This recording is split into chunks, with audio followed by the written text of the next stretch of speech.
আসসালামু আলাইকুম সবাইকে। আপনারা অনেকেই আমাদের কাছ থেকে আজকে অনেক দিন ধরে কিছু রেগুলার ফিট জিন্স করছিলেন, অর্থাৎ যেগুলো বেশি ব্যাগিও হবে না, আবার বেশি স্লিমও হবে না। তো আপনাদের এই চাহিদার কথা মাথায় রেখে আমরা আপনাদের জন্য নিয়ে এসেছি কিছু জোস জোস রেগুলার ফিট জিন্স। আমি আপনাদেরকে যদি জিন্সগুলো দেখাই, তাহলে এই হচ্ছে আমাদের জিন্সগুলো, যেগুলো বেশি ব্যাগিও পাবেন না আপনারা, আবার বেশি স্লিম ফিটও পাবেন না, অর্থাৎ এগুলো আপনাদের রেগুলার ফিট অথবা সেমি ব্যাগি বলা যায়। এই প্রোডাক্টের মধ্যে আপনারা আমাদের কাছে কালার পাবেন তিনটি। একটি হচ্ছে অলিভ কালার, একটি হবে অফ হোয়াইট কালার, আর একটি হবে সলিড ব্ল্যাক কালার।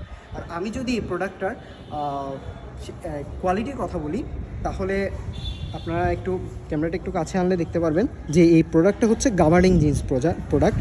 অর্থাৎ হচ্ছে এই প্রোডাক্টের মধ্যে জিন্সও আছে, জিন্স ম্যাটেরিয়ালটাও আছে, আবার গাবার্ডিং ম্যাটেরিয়ালটাও আছে। অর্থাৎ এটা হ্যাভিও না, আবার বেশি একটা পাতলাও না, অর্থাৎ আপনারা এটা গরমকালে খুবই কমফোর্টেবলি পরতে পারবেন। সো এই প্রোডাক্টের কালারগুলো কিন্তু খুবই জোস, আর কোয়ালিটিটাও খুবই প্রিমিয়াম, এবং প্রাইসটাও থাকছে হচ্ছে আপনাদের রিজনেবল প্রাইসের মধ্যে থাকছে। সো আপনারা যারা যারা অর্ডার করতে যাচ্ছেন দ্রুত আমাদেরকে ইনবক্স করুন।